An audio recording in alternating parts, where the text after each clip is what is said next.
Well, that's it. They don't understand what's the difference. Yes, people come here. In Ramana's time, you had to travel to see a guru. They weren't on every street corner. There wasn't Kundalini on every street corner. There wasn't all of the Reiki. There wasn't any of that stuff. It was more closed. You had to, find your way to a guru and sit there. It wasn't you just pick up a book or you just pick up the internet. You go online and it's all right there. Endless crap. Just like 50 years ago, there weren't all these video games with all the violence. They had actual families that were together, that took care of the children. Now is a different time. So what people can't get with this, I don't understand, that they don't understand what's the difference between now and back, 50 years ago, 65 years ago. It's a totally different time. And so what's dealt with is different. They don't call it the Age of Kali Yuga for nothing. Okay? It's the Age of Kali Yuga for a reason. Because there's so much crap. There wasn't porn everywhere you turned around 65 years ago. So I don't care how you want to cut it. Yes, people come in. And that as a guru, when people are coming in, they come in with all the New Age nonsense. They come in with, what they've read about Kundalini and chakras and lights and this and that, where they would have never had all of that crap to go to a guru to have to cut through to begin with. They would come in with no knowledge, which is much easier to deal with than having to backtrack out of a bunch of fallacy and crap and nonsense. And this is why I tell my students, stay off the net, stay out of it. Don't follow all these other teachers. Don't be reading all this crap, because every time that they do, what they wind up with is more confusion. And then yet again, you have to go through the process of backing them out of that to get them stabilized and grounded yet again in what's beneficial. People come here. I tell them, here's the practices. Do not add anything else. And I've seen them go and use harmonics and use all these other things, these hypnotism things, and wind up with a psychotic break. Because, again, it's 65 years ago, that wasn't around. You couldn't get a hold of all of that stuff. Energy work, exactly. Tai Chi, energy work, New Age drama. That was not around 65 years ago like it is present now. Just like, 100 or whatever it is, 1,000 years ago was the Age of Enlightenment. It was the time, where there were sages in Rishikesh. There are no sages now. India is a good example of it, so overridden with just, fakes, really. Well, that's it. Before it wasn't that way. At one time, right. It was a place of enlightenment. There were a lot of sages. They were out there meditating. You could actually find sages. Now all you find is those hawking, yoga courses and Hari Om, come here and let me sell you something. You have sannyasis that are out there that are aplenty that are not sannyasis. It's give me, give me, give me, give me, give me, give me this, give me that. That is not what a sannyasi is supposed to do. So you have fakes, you have all of this nonsense out there now that was not there 65 years ago. So you don't understand where I'm coming from. You don't understand, why, I say that you've got to wade through endless crap here. Becoming a guru now has become a business for most of these people. It's not done because of, aiding humanity. They're doing it to make a business out of it. You've had so many of these gurus now that are locked in these sex scandals. That was not going on like that 65 years ago. This is not to say there wouldn't be, of course, once in a while something would pop up, but they weren't on every street corner. It wasn't rampant like it is now. And if you don't see the difference between sitting on your ass and opening the internet and finding all of this stuff out there versus 65 years ago, even when what was it, like 20, 30 years ago when Kundalini was running, raging here, I couldn't find a thing on Kundalini. Nothing. There was one book out at that time. Now, endless crap, and none of them make any sense. They're detrimental. So to sit there and say, well, it's always been, no, it has not always been. This is not to say that there wasn't stuff to deal with back then, but it wasn't as prevalent as it is now. The misinformation that people have now, unbelievable. Unbelievable what people come in with. Okay? So again, you want to argue the point that Ramana was a guru. Ramana said point blank he was not a guru. You need to have a guru. He is not a guru. Unless you want to say that Ramana was a liar. Oh, he's just being modest. No, he was not acting as a guru. He was a sage. There is a difference between being a sage and being a guru. Gurus work one-to-one with people. Okay? It's a different thing. I don't know how to explain it any better than that.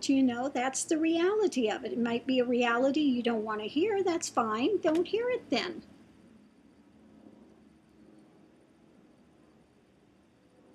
But thank you for giving me the opportunity to explain what's the difference. Why this is the, age of Kali Yuga. It's still the age of Kali Yuga. It hasn't changed. There is so much, and what's needed in the age of Kali Yuga? You need Kali. You need that strong force to cut through all of the crap and the drama. Yes, that's what's needed. That's what's needed. This is not the age of enlightenment. The golden age of India is long, long past. I don't know if you've ever lived in India, but if you've lived in India, you would know that the age of, that age of light is long past. And it's degraded into just, it's so, if they would have used the wisdom back then and kept it, it would be a totally different society than what it is now, with the political corruption and all of the fake gurus and the fake sannyasis, what they call nakali babas there. In sannyas speech, it's called a nakali baba, fake baba. And there are a lot more fakes. I mean, the whole time I was there, I saw maybe a handful of genuine sannyasis, if that. Most of them sit there and drink chai, talk bullshit, and want everybody to give them money. That is not sannyas.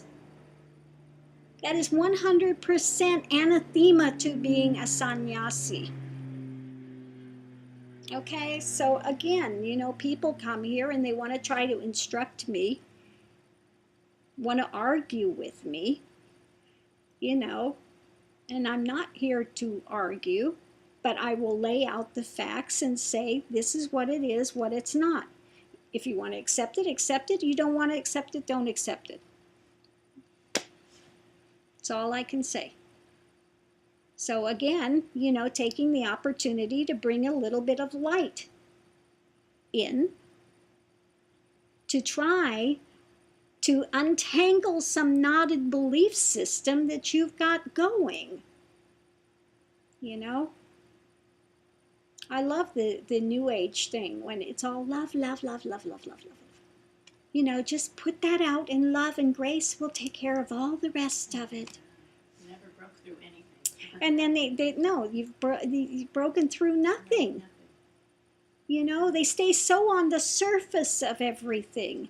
They don't even understand what Ramana was giving. They don't understand what Ramana was even trying to give them. You know, I mean, he did give something that people could use, but I've never seen anyone that's used it correctly. I haven't seen any that really understand what Ramana was telling them.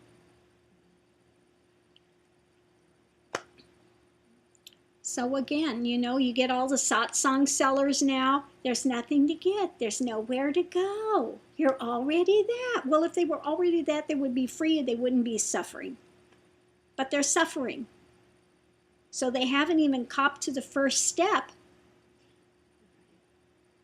You know, Buddha had to first see that there was suffering. When he saw there was suffering in the world, because he was kept from it for so many years, he wasn't in denial about it. He'd never seen it. And when he saw it, it hit him hard. He understood the difference because he had never seen it before. So when he said it, that started that search. Okay? But people are in so much denial that they haven't even begun the first step. They've made it worse for themselves. They've made it worse for themselves, And yes. And that's what's sad. It's sad to see the satsang sellers, you know, and then people want to adopt it as a belief system, and it's not going to work. It may work for a while. You may be high in the clouds for a while, but I guarantee that's going to break. That will break. It has to. That's so far away. That's farther away from it than sitting there and suffering and kind of at least, you know, looking realistically at things. Well, it is, you know, again, it's another being sold another set of false beliefs. It's the same thing as, you know, the church religions that give you a belief system. It doesn't cut through anything, and you're trying to cling to it for all you're worth. You know, you're still trying to cling to it.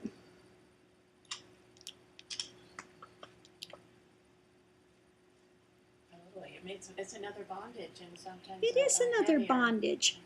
It's another. another bondage.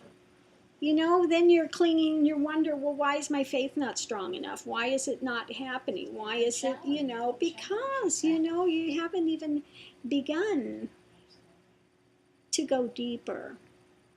You haven't begun to go deeper. That's kind of what happens all before you even start a path. That kind of, you know,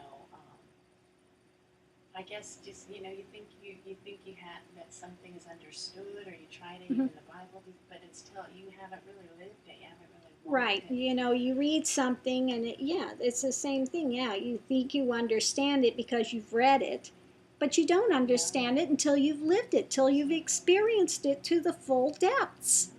There's a difference between, okay, I understand the word, and people think that's all they have to do. Well, I understand what the words mean. But no, you don't understand. It's the same thing if you try to read about ice cream, you've never tasted ice cream. Once you taste it, you don't need to read about it. You know what it is and what it's not. You know it's cold, you know it melts.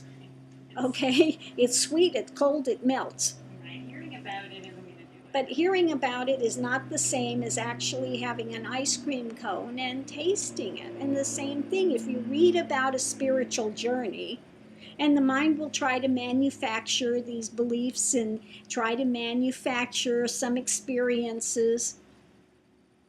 And again, it's a vast difference between when one is going on that path and these experiences come that are actually making shifts in consciousness. You know, there are specific things that as a guru, one looks for, and specific experiences and things that happen, that one knows that there are changes taking place in consciousness and there is some headway being made, versus the other type of illusion and delusion that comes up in the midst of paths, which is just a bunch of, flotsam and crap, and more of the dream scenario.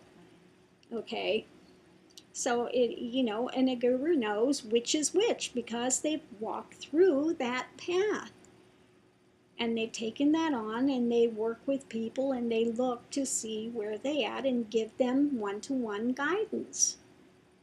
That's the way it is. Yeah, I mean, a guru knows the individual hooks of each. Well, that's it. You can't be a guru if you haven't walked and you haven't lived and you haven't gone the highs and lows and the depths of that journey.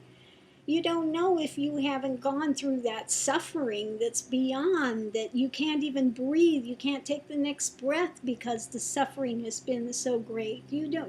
Unless you have been there, unless you have gone through that death before death. And I'm not talking about a symbolic death before death. I mean, really feels as if you are died, and you have died, and you have gone, beyond. It's something much more different than an intellectual idea about it. None of it's symbolic. And that's what people come here, and when the experience starts to come up on them, no, you don't understand, I'm really going to die. No, I do understand, and that's what I'm telling you. So again, people come in and they have these myths and these constructions, and when they actually hit the path and things do start moving, they're quite surprised at what comes up. The difference between just being in their head and the actual experience. Exactly. There's a vast difference between people that come and I'm smoking marijuana and I'm taking drugs and I have all these experiences versus a real experience that's moving through consciousness. We don't want people here with more false dream states. That's not aiding anything. A bigger, better dream. What most of the shamanistic paths are. Bigger, better dream. Just go take the drugs and you'll have more and more dreams and more, well, it's all in dualistic. It's all dualistic drama. Doesn't matter how holy or unholy. No, it doesn't matter how holy or unholy that dreamscape seems. It's still another dream. And one has to finally break through those dreams to the reality. That takes having a clear conscience. It takes having that clarity, in which you're not going to get if you're sitting there doing drugs. Because those drugs remain in the system, and you keep having flashbacks. You have other things that happen with it, that's not beneficial. But anyway, that's another topic we'll get into another time. But for now, that's all I want to say on this. Yes, there's a lot of crap out there, a lot of drama that people wade through daily. And as a guru, part of my function is to know what's out there, so that when people come and ask questions about it, there can be an answer for it. You need to have some contact with it to know how to deal with it. Exactly. And that's Exactly. I've seen heinous things happening in India. People, trying to awaken Kundalini in thousands at once. And it used to be that, that you would have to be with a guru. You had to go through initiation. You had to prove yourself worthy first before they would even think about it. Because, yes, it can be dangerous. You can wind up in an insane asylum if you don't understand, and it awakens and you go off on an errant journey and you don't understand what's happening. It's very important to understand what is taking place so you can stay in balance and understand what's happening as it's cycling through. What's beneficial, what's not beneficial. Okay? So again, You know, there's a lot more being dealt with. A lot more people are having Kundalini awakenings because they're doing Reiki, they're doing, other energy modalities. You can get it through a severe shock. There are a lot of ways that it can open. Okay, there's a lot of stuff going on, much more than was there 65 years ago. Again, yeah, so don't think that I'm putting Ramana down by saying he wasn't a guru. There's nothing wrong with being a sage. He was the vastest and the most clear of any time and age on what it is to be in the state of realization. What it is, what it's not. 100% non-dual. 100% non-dual. So, I have nothing but the utmost respect for Ramana. He was one of the great lights. One of the great lights. So we'll leave this at here. We'll end it for this evening. Namaste. And have a great evening.